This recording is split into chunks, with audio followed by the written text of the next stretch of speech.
Romanos capítulo 1, eu vou ler o versículo 1 ao 7. A palavra de Deus diz assim: Paulo, servo de Jesus Cristo, chamado para ser apóstolo, separado para o evangelho de Deus, o qual foi por Deus, outrora prometido por intermédio dos seus profetas nas sagradas Escrituras, com respeito a seu filho, o qual, segundo a carne, veio da descendência de Davi, e foi designado Filho de Deus com poder, segundo o Espírito de Santidade, pela ressurreição dos mortos, a saber, Jesus Cristo, nosso Senhor, por intermédio de quem viemos a receber graça e apostolado, por amor do seu nome, para a obediência por fé entre todos os gentios, de cujo número sois também vós chamados, para serdes de Jesus Cristo. A todos os amados de Deus que estais em Roma, chamados para serdes santos. Graça a vós outros e paz da parte de Deus, nosso Pai, e do Senhor Jesus Cristo. Irmãos, eu não sei se você já parou para mensurar a importância do Evangelho de Cristo para a sua vida. Não só para a sua vida, mas para a vida de qualquer pessoa. Toda pessoa que conhece o Evangelho de Jesus Cristo, professa Jesus Cristo como seu único, suficiente Salvador, ele passa por uma transformação profunda na sua vida. O Evangelho é vivificador. O Evangelho é repleto de esperanças benditas. O Evangelho é doce em consolo. O Evangelho produz vida verdadeira. Mas para que isso aconteça, é necessário que o Evangelho recebido seja de fato vivido. E o apóstolo Paulo, ele é um exemplo para nós nisso. O Evangelho é o contorno da sua apresentação aqui à igreja de Roma. Nós estamos estudando inicialmente esses primeiros 7 versículos da epístola, onde simplesmente o apóstolo está se apresentando e saudando a igreja em Roma, a quem ele escreve ali em meados do primeiro século. E a gente vê que o apóstolo Paulo, ele vive o Evangelho, ele respira o Evangelho, e ele enxerga os benefícios do Evangelho na sua vida e na vida da igreja, na vida dos salvos. Basicamente, 3 coisas são faladas aqui pelo apóstolo Paulo nos versículos 5 ao 7, que nós vamos estudar hoje, no próximo domingo, se Deus se permitir. Ele fala aqui sobre o seu chamado à luz do Evangelho. Ele fala aqui também do chamado dos seus leitores, dos salvos, dos cristãos ali que estavam em Roma, à luz do Evangelho. Ele fala também da saudação aqui aos seus leitores, ele faz uma saudação à luz do Evangelho. Então Paulo, ele olha para a sua vida e para a sua interação com a igreja à luz do Evangelho, sempre à luz do Evangelho. E é isso que eu quero que a gente continue observando então nesse texto. Primeiramente, olhando essa questão do chamado de Paulo, no versículo de número 5. Observe comigo como que ele progride aí na sua apresentação àquela igreja. Ele diz assim: por intermédio de quem viemos a receber graça e apostolado.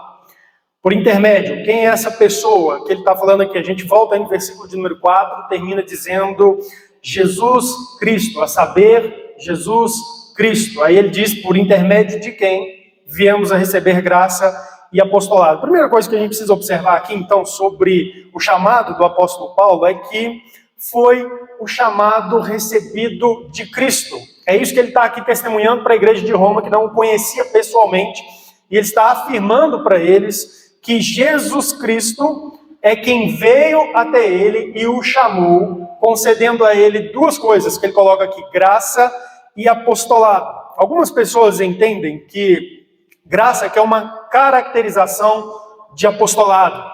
O apostolado, servir como apóstolo, isso é uma manifestação da graça de Deus na vida dele, sem dúvida.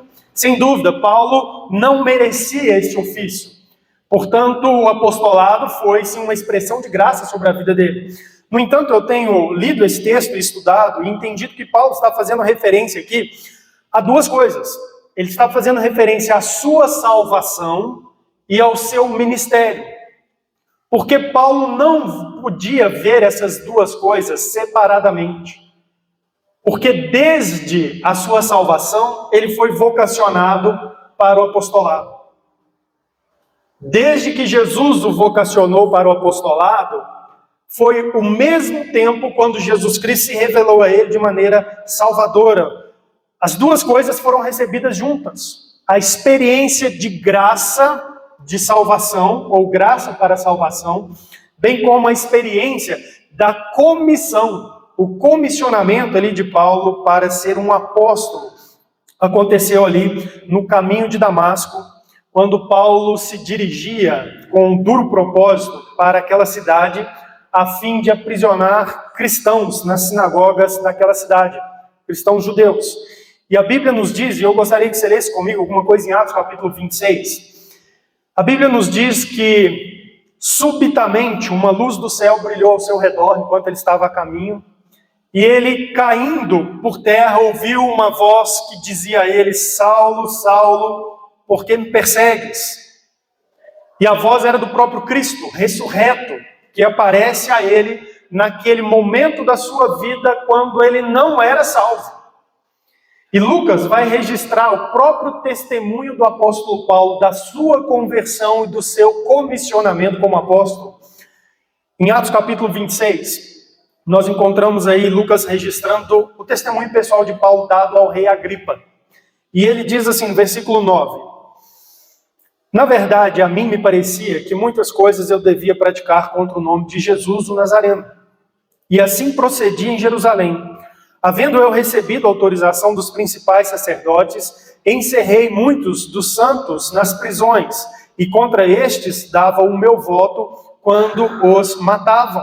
Muitas vezes os castiguei por todas as sinagogas, obrigando-os até a blasfemar, e demasiadamente enfurecido contra eles, mesmo por cidades estranhas, os perseguias. Com estes intuitos, parti para Damasco, levando a autorização dos principais sacerdotes e por eles comissionado. Observe, Paulo descreve aqui uma vida de incredulidade e impiedade profunda.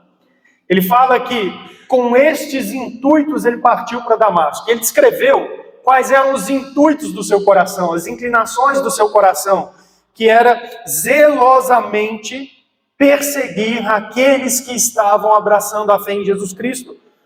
Paulo diz que procedeu em Jerusalém, procedeu em cidades da região, da seguinte maneira: procurando as pessoas que professavam a fé no Senhor Jesus Cristo, aprisionando-as, castigando-as, levando até mesmo algumas daquelas pessoas a blasfemar e dando voto.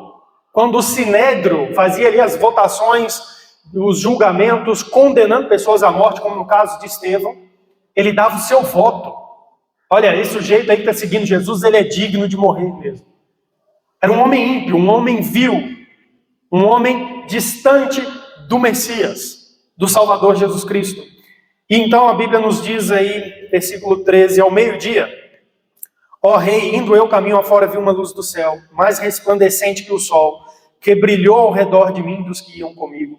E caindo todos nós por terra, ouvi uma voz que me falava em língua hebraica: Saulo, Saulo, por que me persegues? Dura coisa é recalcitrares contra os aguilhões. Então eu perguntei: quem és tu, Senhor? Ao que o Senhor respondeu: eu sou Jesus, a quem tu persegues.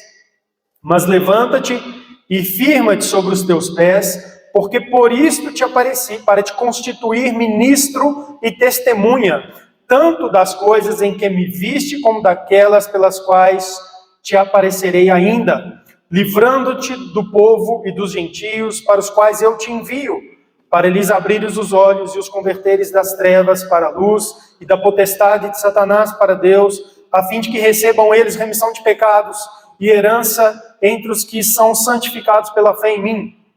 Pelo que, ó rei Agripa, não fui desobediente à visão celestial. Então Paulo narra a sua conversão junto com o seu comissionamento nessas palavras. Jesus aparece a mim. E Jesus diz: olha, você não tem opção. Dura coisa é você continuar recalcitrando contra os aguilhões. Você não tem opção. E na verdade eu tenho para você um chamado.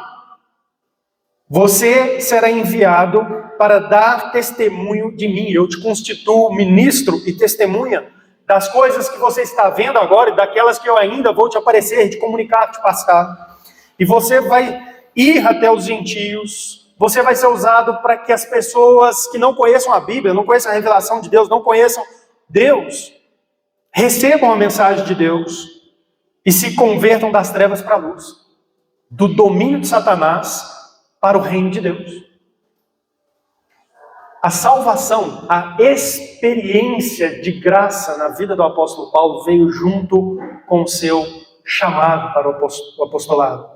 E me parece que é essa a apresentação que ele está ali fazendo aos romanos. Ele está se apresentando e ele diz: Jesus Cristo, lá naquele caminho de Damasco, eu recebi dele, do próprio Senhor ressurreto, a graça e o apostolado, a salvação e o comissionamento para que eu trabalhe pela obra de Cristo.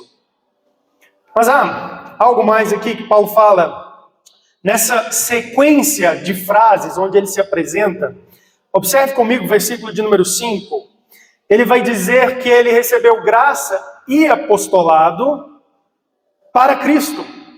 Interessante olhar isso no texto. Ele diz assim: por intermédio de quem viemos a receber graça e apostolado por amor do seu nome. Por amor do seu nome. Nova Versão Transformadora traz assim: em honra do seu nome. A NVI coloca por meio dele e por causa de seu nome. O que o apóstolo Paulo está aqui declarando, irmãos, é que o seu ministério, salvo em Cristo, como apóstolo de Jesus Cristo, tudo isso é em razão de Cristo, para exaltar o nome de Cristo, para exaltar a pessoa de Jesus, o Filho de Deus, o nosso Salvador. É importante a gente observar isso aqui, porque Paulo recebe salvação e um chamado para pregação, para evangelho. E ele diz que o seu chamado para o evangelho é para a glória de Cristo. É para o amor do nome de Cristo, é em amor do nome de Cristo. Quando a gente vê isso, nós percebemos, irmãos, que o evangelho, ele não é uma mensagem para exaltar seres humanos. Não é. O evangelho não é em honra de seres humanos, mas é para exaltação e honra de Cristo e de Deus em Cristo. Nós cantamos aqui, a música O Evangelho tem uma frase que diz assim: mas o verdadeiro evangelho exalta Deus. E é isso que Paulo tem na mente. Ele entende o seu ministério como apóstolo para a pregação do evangelho aos gentios, por amor do nome de Cristo. Exalta Deus. Observe como que isso é a coisa mais lógica quando você entende as realidades espirituais. Observe o versículo 1. Nós lemos assim: Paulo, servo de Jesus Cristo, chamado para ser apóstolo, separado para o evangelho de Deus. O evangelho é de Deus. Versículo 2.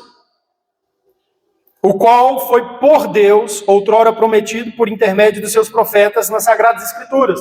O evangelho de Deus foi prometido por Deus através dos profetas.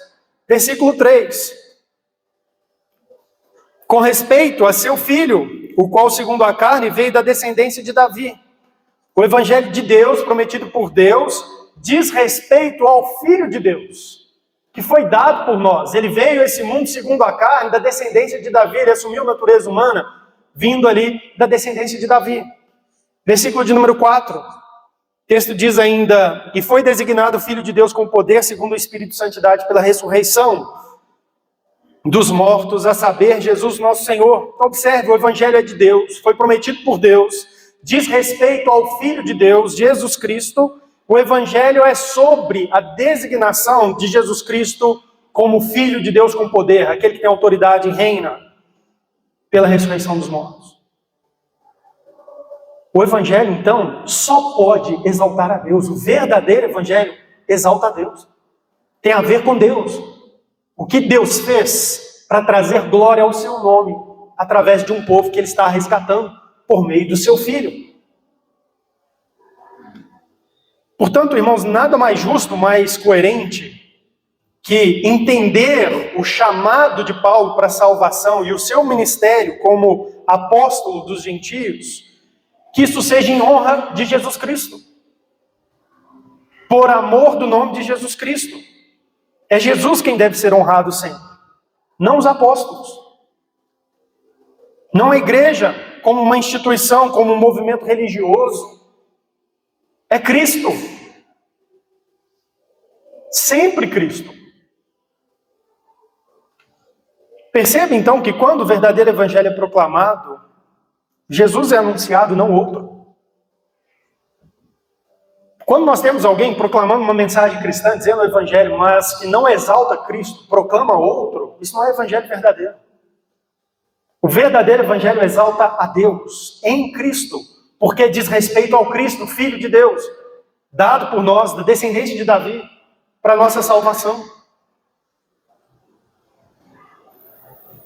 Quando o verdadeiro evangelho é anunciado, as pessoas são então desafiadas a arrependerem-se e a converterem-se a Cristo somente. E amá-lo. E a servirem-no. E fazendo assim, as pessoas agradam e exaltam a Deus. Porque esse é o evangelho de Deus. Eu dei o meu filho. Confirmei o meu filho com poder pela ressurreição diante de vocês. Ele é o Salvador, o Messias prometido, anunciado lá atrás pelos profetas. Então, quando as pessoas aceitam Cristo, elas exaltam a Deus, porque elas estão cumprindo aquilo que Deus deseja. É a mensagem de Deus ao mundo, que as pessoas se voltem para Cristo, arrependam dos seus pecados e creiam em Jesus Cristo. Agora ele vai estender essa declaração. Quero que você olhe aqui comigo no versículo de número 5. Paulo diz assim: por intermédio de quem viemos a receber graça e apostolado por amor do seu nome, para obediência por fé entre todos os gentios. Aqui agora, ele fala então das características do seu apostolado. E ele vai dizer que o evangelho e o apostolado, né, que ele anuncia, ou melhor, o evangelho que ele anuncia através do seu apostolado, tem a ver com obediência por fé, para obediência por fé. Isso diz respeito, irmãos, à resposta adequada ao evangelho.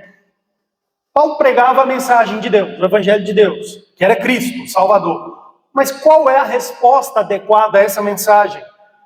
Paulo diz aí, para obediência por fé entre todos os gentios.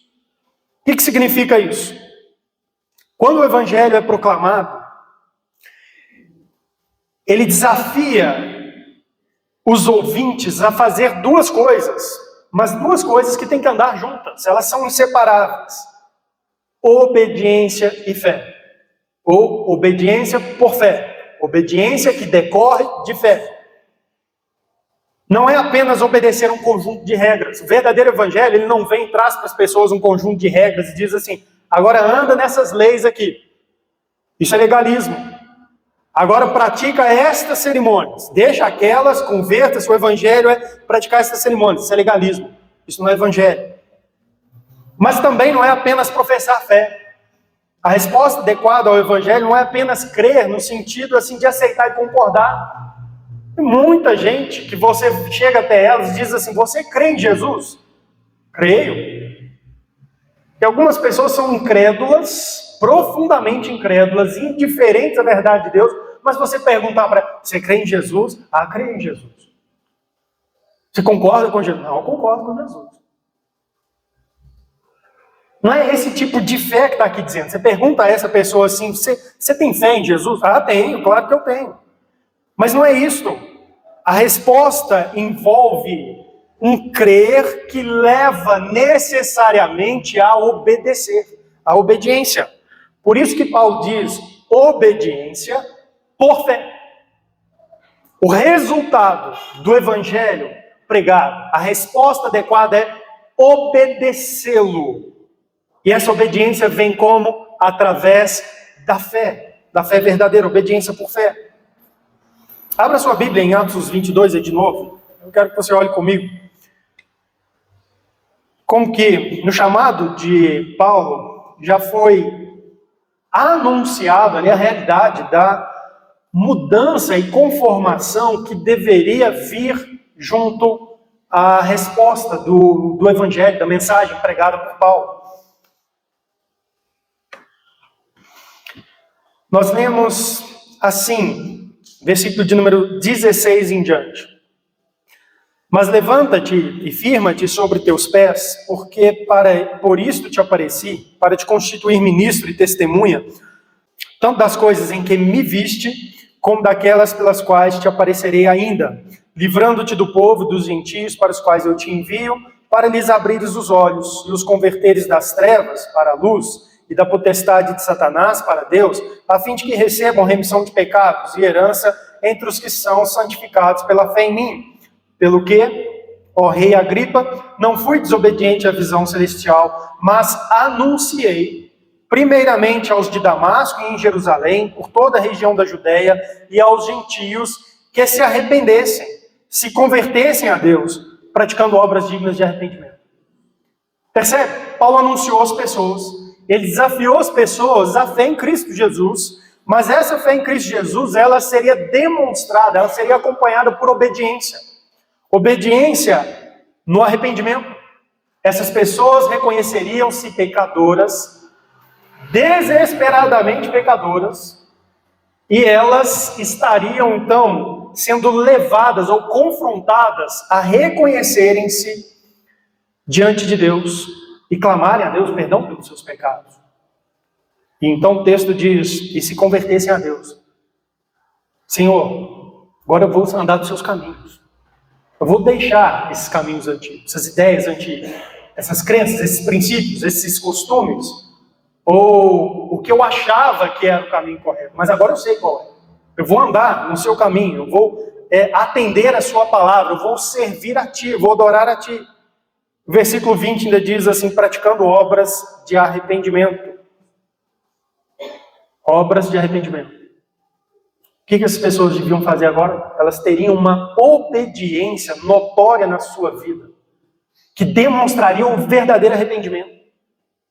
A fé que elas expressaram, confessaram. E a palavra de Deus vai mostrar para a gente, irmãos, que isso é a resposta adequada ao Evangelho. A salvação real ocorre quando a pessoa, ao receber o Evangelho, ela crê em Jesus Cristo como seu único e suficiente Salvador e Senhor. Ela se torna obediente a Ele. Abra sua Bíblia em 1 Pedro capítulo 3, eu quero que você veja aqui como que Pedro descreve uma pessoa que torna-se verdadeiro seguidor de Jesus Cristo, um salvo. 1 Pedro capítulo 3, nós lemos assim, versículo 1. Mulheres, sede vós igualmente submissas a vosso próprio marido, para que, se ele ainda não obedece à palavra, seja ganho, sem palavra alguma, por meio do procedimento da sua esposa, a observar o vosso honesto comportamento cheio de temor. A instrução aqui de Pedro visa a conversão de esposos que ainda não são crentes. Tá? Ele diz assim, seja ganho. A intenção de Pedro é dar àquelas mulheres um senso de prioridade. O que é mais importante? A alma do seu esposo. Que ele seja ganho. E aí como que ele descreve a condição espiritual dessa pessoa que ainda precisa ser ganha? Ele diz assim, ó. Para que, observe essa frase, se ele ainda não obedece à palavra, seja ganho. Pedro entende que quando o esposo incrédulo tornar-se crente verdadeiro em Cristo Jesus, necessariamente surge na sua vida uma sujeição plena à palavra de Jesus Cristo. Ele se torna obediente à palavra. Por isso que quando Paulo está se apresentando, ele diz, olha, eu recebi de Cristo graça e apostolado para obediência por fé. Ou seja, eu prego essa mensagem que desafia as pessoas à fé e leva essas pessoas que realmente creram necessariamente a serem obedientes e servos de Jesus Cristo, a se sujeitarem ao senhorio de Jesus Cristo nas suas vidas. Então a resposta adequada ao Evangelho é a obediência por fé. É um crer de modo que a pessoa se submete ao ensino da Bíblia, à palavra de Deus. O chamado de Paulo era pregar Cristo assim, desafiando as pessoas a crerem nele e obedecerem a ele como seu Senhor e Salvador. Quando a gente vê Paulo em outras partes da Bíblia. Por exemplo, 2 Coríntios 4 e 5, ouçam, Paulo diz assim: porque não nos pregamos a nós mesmos, mas a Cristo Jesus como Senhor e a nós mesmos como vossos servos por amor de Jesus. Paulo está dizendo, né, ao contrário do que muitas pessoas têm ao longo da história acusado, né, o Evangelho, a igreja, esses homens saíram pregando para fomentar um império, para trazer glória para si, para que tivessem reconhecimento, adoração, poder, dinheiro. E olha, muitas vezes o movimento religioso cristão, depois de muitos séculos. Justiça. Paulo morreu pobre, na cadeia em Roma, escrevendo a Timóteo que, por gentileza, trouxesse para ele uma capa para ele se cobrir do frio. A vida desse homem é isso aqui, ó. Não nos pregamos a nós mesmos. Nós não estávamos buscando exaltação nossa, pessoal. Mas Cristo, o Evangelho é Ele, diz respeito ao Filho de Deus. Mas a Cristo Jesus. E aí ele diz assim, como Senhor. Por que ele não diz como Salvador? Porque dá na mesma, na prática, se uma pessoa creu em Jesus como Salvador para a sua salvação, ela aceita-o como seu Senhor. É obediência por fé. Essa fé leva a pessoa à obediência, a submeter-se a Jesus Cristo. Então é isso que ele quer dizer aqui quando ele está se apresentando. Meu apostolado, irmãos, é isso, é pregar o Evangelho para levar as pessoas a Cristo, a fé em Cristo, que se tornaram servos e servas de Jesus Cristo. É isso que eu faço. É isso que o Evangelho faz para as pessoas. Leva as pessoas a Cristo. Nos mostra como precisamos desesperadamente dele, só dele, unicamente ele. O Evangelho exalta ele, não o homem. E ao nos levar a ele, nos sujeita a ele, como nosso Senhor. Porque ele é o Filho de Deus com poder. Deus o designou Filho de Deus com poder pela ressurreição. Você não vai se sujeitar àquele que está no trono, o Cordeiro que está no trono, abrindo os selos, regendo a história, e que em breve volta glorioso e triunfante. Um crente que recebeu Jesus como seu Salvador, que o entende assim, não vai se sujeitar à palavra dele, ao senhorio dele. Não faz sentido. Não faz. Se essa obediência não aparece, a única coisa que faz sentido é que não houve ainda uma fé salvadora. Uma fé que gerasse obediência. Tem que ter obras de arrependimento. E Paulo diz mais uma coisa aí. Versículo de número 5 de Romanos 1, ele diz assim: por intermédio de quem viemos a receber graça e apostolado por amor do seu nome, para a obediência por fé entre todos os gentios. O que ele quer dizer com essa frase aqui? Paulo está simplesmente explicando um fato que ficou muito bem estabelecido ali no primeiro século, na história da igreja, e que é testemunhado também com bastante clareza no Novo Testamento, é que o seu chamado para ser um apóstolo de Jesus Cristo era especialmente voltado para os gentios.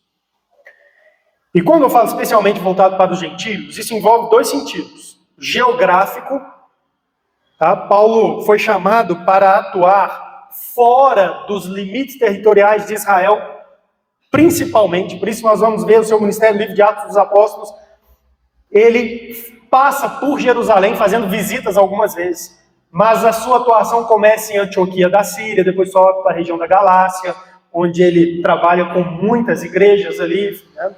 Organiza muitas igrejas, depois a região da Macedônia, Corinto, volta à Ásia Menor, Éfeso. Paulo vai rodando o mundo gentílico, fora de Israel. Ele tem um chamado para isso, para fazer a mensagem de Cristo ir além das fronteiras de Israel. Mas isso também significa que o seu ministério teria um impacto especial sobre os gentios, embora ele pregasse para judeus também. Fora de Israel, ele ia às sinagogas, pregava ali para judeus, mas era especialmente impactado os gentios. Abra sua Bíblia em Gálatas capítulo 2, eu quero que você veja como que o Novo Testamento escreve isso, Paulo tinha consciência disso, e os cristãos não contestavam isso. O texto diz em Gálatas 2 assim, então, um relato de Paulo a uma das suas visitas a Jerusalém.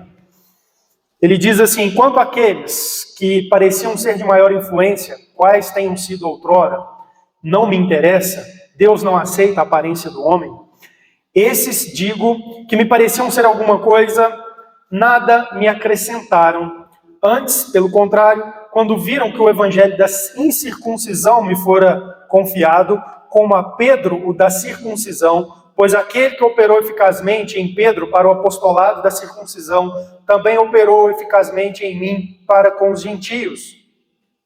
E quando conheceram a graça que me foi dada, Tiago, Cefas, João, que eram reputadas colunas, me estenderam a mim, a Barnabé, a destra da comunhão, a fim de que nós fôssemos para os gentios e eles para a circuncisão, recomendando-nos somente que nos lembrássemos dos pobres, o que também me esforcei por fazer. Duas coisas importantes aqui. Paulo vai a Jerusalém. E ele vai a Jerusalém e ele diz assim que ele não foi importunado por pessoas importantes ali na condução do trabalho da igreja, como ele vinha sendo por outras pessoas, por causa da atuação do apóstolo Paulo entre os gentios, a pregação do evangelho entre os gentios, a apresentação exclusiva da mensagem do evangelho para a salvação e não dos costumes e das regras cerimoniais de Moisés para os gentios, fizeram com que algumas pessoas falassem, olha, acho que o que Paulo está pregando não é certo, não é a mensagem de Deus, acho que ele está meio errado, meio herético. E Paulo chega em Jerusalém e diz, de jeito nenhum, quando eu cheguei lá, ninguém me importunou quanto àquilo que eu estava pregando, ao contrário, antes, quando viram que o evangelho da incircuncisão me foi confiado, como havia sido confiado a Pedro, o da circuncisão, o que ele está dizendo? Havia uma distinção clara no chamado apostólico desses homens. Pedro teve um chamado voltado para a circuncisão, ou seja, o mundo dos judeus, o mundo hebraico. Pedro teve um chamado muito forte para atuação em Jerusalém, na Judéia, entre os judeus. E Paulo teve um chamado específico para o mundo fora, para os gentios. Por isso ele diz aí, o evangelho da incircuncisão. Versículo 8, ele diz, aquele que operou eficazmente em Pedro, também operou eficazmente em mim para com os gentios. Ele tinha essa consciência. Jesus chamou, conclamou Pedro e disse, pregue aos judeus, fundamentalmente aos judeus. E Jesus foi até Paulo no caminho de Damasco e disse, pregue aos gentios. Leve a mesma mensagem, é o mesmo evangelho, mas leve aos gentios. Leve para fora de Israel. E é importante Paulo ressaltar isso por dois motivos principais aqui. Primeiro, ele estava escrevendo uma igreja gentílica, se apresentando a ela. E o que ele estava querendo dizer para elas é o seguinte, Jesus me constituiu apóstolo sobre vocês. Eu recebi de Cristo o apostolado para obediência por fé entre os gentios.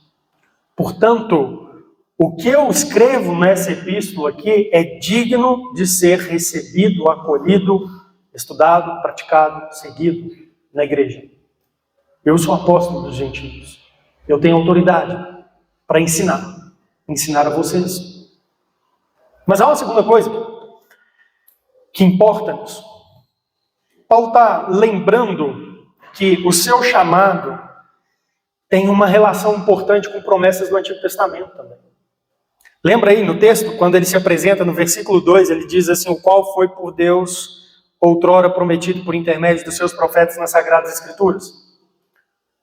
O evangelho que Deus prometeu, que diz respeito a Jesus Cristo, foi anunciado pelos profetas lá atrás. E Paulo está fazendo uma conexão, porque os judeus que estavam em Roma, poderiam ter algum tipo de questionamento, algum tipo de resistência a Paulo. E Paulo está mostrando a eles, olha, o meu chamado é para cumprir aquela parte do Antigo Testamento que foi anunciada por Deus, quando ele pregou o Evangelho e prometeu que ele chegaria aos gentios. Eu fui chamado para fazer isso. Especialmente, ouçam, por exemplo, Isaías 42, profeta, diz assim no versículo 6: Eu, o Senhor, te chamei em justiça, tomar-te-ei pela mão, te guardarei, te farei mediador da aliança com o povo e luz para os gentios. O profeta está falando aqui do servo do Senhor, do Messias. E ele está claramente dizendo que ele faria do Messias mediador da aliança com o povo e luz para os gentios, ou seja, a obra do Messias, a mensagem referente ao Messias, portanto, a salvação de Deus através do Messias, chegaria aos gentios. Ela não ficaria circunscrita ao território de Israel, ao povo judeu, à língua hebraica, às sinagogas. O profeta Isaías já anunciava isso. Versículo 7 de Isaías 42, então diz assim: para abrires os olhos aos cegos, para tirares da prisão o cativo e do cárcere os que jazem em trevas. Se você se lembra, em Atos 26, quando Paulo fala as palavras que ele recebeu de Jesus, parecem muito com estas. Olha, eu estou te enviando para abrir os olhos daquelas pessoas, para convertê-las a Deus, para a remissão dos pecados, para que elas deixem de estar cativas, para aqueles que estão em trevas, para levá-los para a luz. Isaías 56, o profeta também fala assim: aos estrangeiros que se chegam ao Senhor para o servirem, para amarem o nome do Senhor, sendo deste modo servos seus, sim, todos os que guardam o sábado, não profanando, e abraçam a minha aliança, também os levarei ao meu santo monte e os alegrarei na minha casa de oração. Os seus holocaustos e os seus sacrifícios serão aceitos no meu altar, porque a minha casa será chamada casa de oração para todos os povos.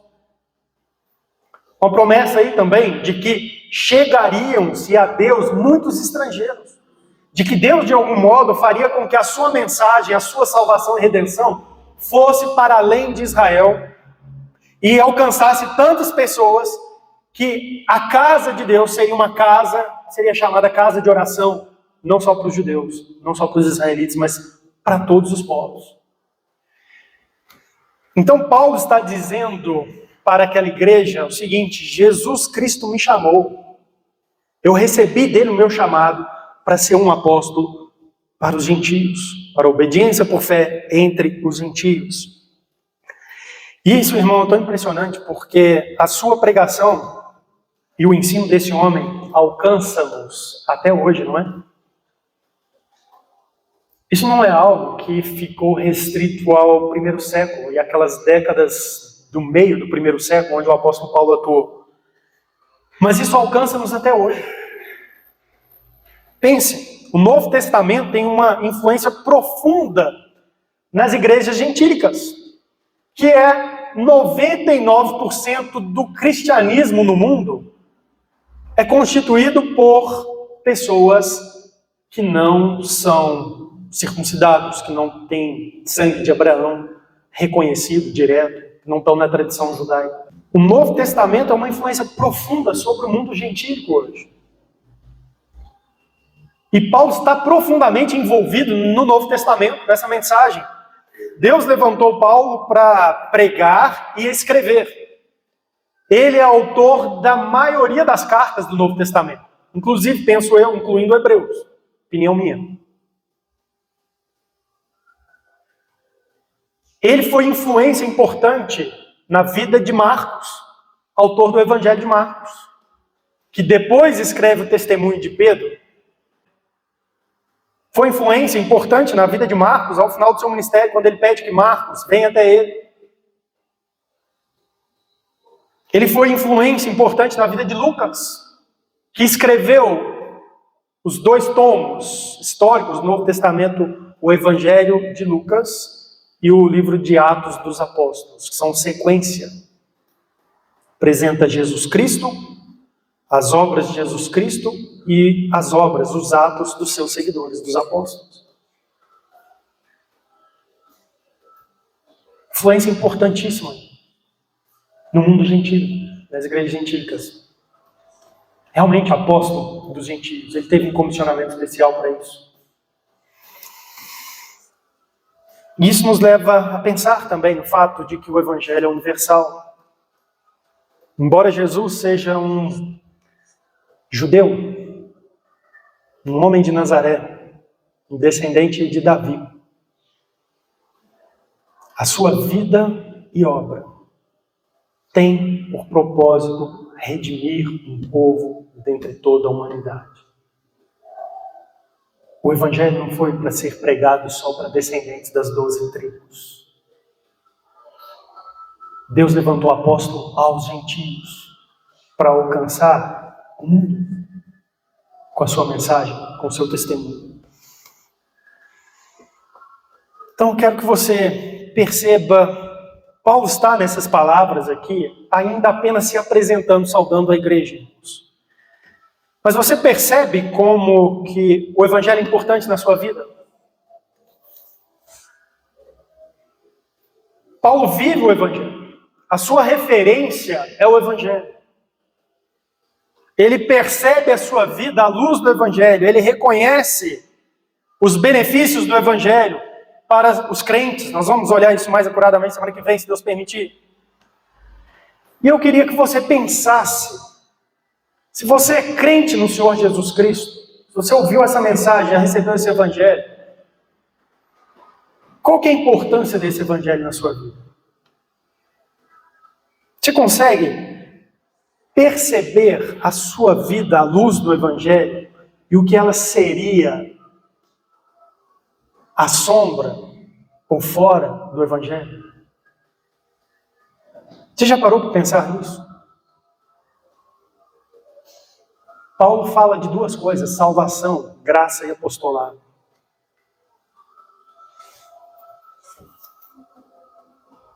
Você percebe que são dois pontos importantes na nossa vida? É entender a sua salvação, que é uma expressão maravilhosa de graça. Irmãos, não é diferente para com você do que foi com Paulo. Paulo estava com intuitos perversos no seu coração em direção a Damasco. Ele concordava em voto pela matança de pessoas que simplesmente estavam seguindo Jesus Cristo, a mensagem de Cristo. Ele aprisionava essas pessoas. Ele levava elas a blasfemar de Cristo. E você deve imaginar como é que você faz isso, né? Leva alguém a contrariar suas crenças. Geralmente você usa de processos dolorosos para fazer isso. E levar pessoas a blasfemar de Cristo. E assim, sem ele ser digno, sem ele merecer, sem ele ter condição de fazer alguma coisa, escravo do seu pecado, da sua cegueira, Jesus vai até ele na estrada de Damasco em grande luz. E se revela. É isso que muda. Graça. Salva ele. Algum momento da sua vida, se você é crente em Jesus Cristo, teve um ponto de encontro numa estrada de Damasco qualquer, onde você não merecia. Deus não devia a você. Ao contrário, você era devedor do Senhor. E Ele foi até você com essa mensagem, apresentando Cristo, o Filho de Deus, o Salvador. E te chamou. Graça. Você entende isso? Você entende quanto Deus é digno de ser honrado, reverenciado, louvado na vida de um crente? Porque é graça, irmãos. É graça. Isso mudou sua vida. Tem que ter mudado. Se for um encontro real, é obediência por fé. Você vai crer em Cristo como seu Salvador e torna-se servo dele, o aceita como Senhor. Tem que mudar, tem que ter mudado sua vida. Mas não somente salvação e graça. Paulo recebeu o apostolado, ele foi comissionado. E isso não é diferente conosco. Quando Jesus Cristo nos salva, Ele comissiona cada um de nós. Lembra dos textos mais importantes do Evangelho de Mateus. Mateus 28, ide por todo mundo, pregar o Evangelho a toda criatura, ensinando-os a guardar tudo que vos tem dito. E eis que estou convosco até a consumação dos séculos. Ali tem um comissionamento para os discípulos. Olha, vocês vão pregar essa mensagem, e à medida em que as pessoas receberem essa mensagem, você vai ensiná-los a guardar tudo que eu tenho ordenado, inclusive esse ide. Vocês vão transmitir uns para os outros esse comissionamento, esse ide. Você tem esse chamado, irmãos, de levar o Evangelho, de fazer essa mensagem ser proclamada. Você percebe sua vida dessa maneira? Ou você percebe sua vida só assim, graças a Deus encontrei o Evangelho, estou salvo, mas vou seguir fazendo a minha vida sem levar adiante isso para outras pessoas, cuidando da minha própria vida? Não. Se no seu coração tem uma resolução firme nesse sentido, eu te digo acertadamente pelas Escrituras, você não foi salvo. Porque você não está demonstrando obediência por fé. O que significa esse chamamento? Significa que a gente tem que cooperar com a pregação do Evangelho. Deus te deu dons para isso. Com toda certeza, se você foi salvo em Jesus Cristo, Ele dota cada um do seu povo com dons, com capacidades para servi-lo na proclamação do Evangelho de Cristo. Você precisa cooperar com a pregação do Evangelho de Cristo com dons que você tenha. É isso que significa. Significa apoiar missões, significa ter zelo no testemunho pessoal. Você foi chamado para oportunamente falar de Cristo para uma pessoa. Significa ter prontidão para o discipulado. Ah, mas eu ainda não sei muito, mas você já sabe alguma coisa, você creu. Para aquele que ainda não creu, você já pode passar para ele verdades que você já conhece. Você pode fazer discípulos. Você precisa perceber sua vida à luz disso, irmãos. Porque essas são as obras que realmente significam a nossa vida, sabe? Se Jesus Cristo voltar hoje, se você não tiver obras envolvidas nisso, todo o resto será moído, consumido pelo fogo, se tornará em nada. É isso. Perceba como as nossas obras que realmente acompanham são aquelas que estão ligadas ao Evangelho. As outras coisas ficam, irmãos, ficam. É isso que importa. Paulo foi chamado, Deus deu a ele assim, uma consciência muito clara disso, ele entregou sua vida a isso. Mas nós temos um chamado também. Nós temos que entregar a nossa vida à pregação, ao testemunho, a levar o Evangelho adiante, a fortalecer a obra de Cristo, a usar os dons, a capacidade pessoal que você tem para servir a Cristo, porque é isso que vai importar. Caso contrário, o dia que Cristo voltar, o dia que você partir, sabe, tudo que você fez, tudo, acabou, morreu, acabou, não existe mais. Nem boas memórias vai ter, porque você vai perceber quão tolo foi negligenciar o Evangelho do Filho de Deus para se envolver com coisas que tem curso apenas aqui. Ah, significa que eu tenho que parar de trabalhar e ser pregador do Evangelho igual Paulo? Claro que não. Claro que não. Mas se você trabalha, pela graça de Deus, trabalhe e honre a Cristo e use o seu trabalho de acordo, em obediência com as Escrituras. O que a Escritura fala? Você não foi chamado para ser um pregador diretamente, mas Deus te vocacionou, te deu um chamado para qualquer outro trabalho, exerça com honestidade, use dos ganhos lícitos para cuidar da sua vida, da sua família, de pagar suas contas com honestidade e contribuir na causa de Cristo. Use o tempo seu trabalho para testemunhar pessoalmente de Cristo. É isso.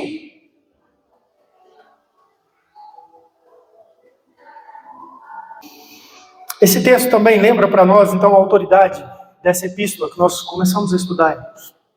Ela é apostólica. Ele recebeu o apostolado de Cristo. O que nós estamos lendo e estudando aqui, portanto, é a mensagem de Paulo que fala em nome de Cristo para nós.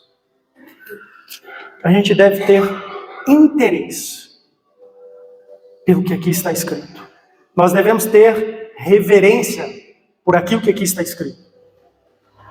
Porque foi escrito por um apóstolo.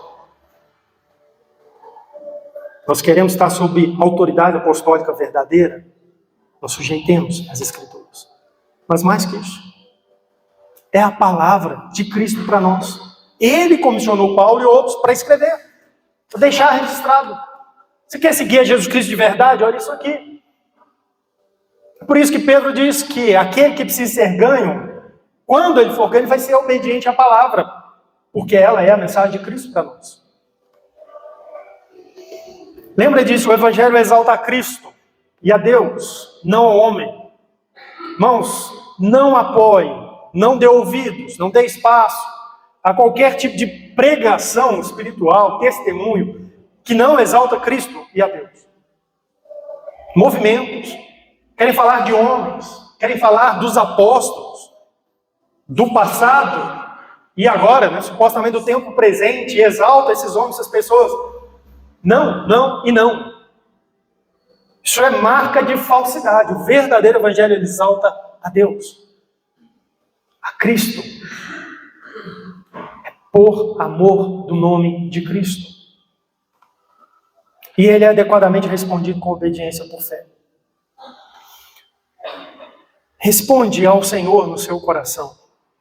Você reconhece o senhorio de Jesus Cristo sobre sua vida de verdade.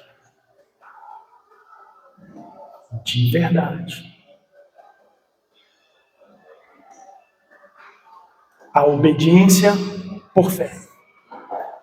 Não existe fé verdadeira, senão leva o pecador a tornar-se servo. Leva a pecadora a tornar-se serva. Leva aqueles que foram alcançados a terem uma dedicação da sua vida a Cristo. Não, eu quero servir, eu quero apoiar essa mensagem. Eu vou obedecer, eu vou me juntar a uma igreja cristã, vou apoiar a pregação, vou apoiar o ministério, o testemunho, o discipulado de pessoas. Eu vou falar de Cristo quando puder. Leva. Esse texto lembra para nós o alcance universal do Evangelho. Cumprimento das promessas do Antigo Testamento. Irmãos, essa mensagem chegou até nós e ela continuará avançando pelo mundo até Cristo voltar. Ele triunfa. Ele disse que a sua igreja avançaria, que a sua mensagem avançaria e as portas do inferno não prevaleceriam contra ela. Mesmo que, por vezes, diante de circunstâncias e situações, nós temamos. Lembra, o Evangelho é para os gentios. Ele corre no mundo até Cristo voltar e completar o número dos seus eleitos. Isso é certo. É isso que está acontecendo. Desde o primeiro século. Que Deus nos abençoe.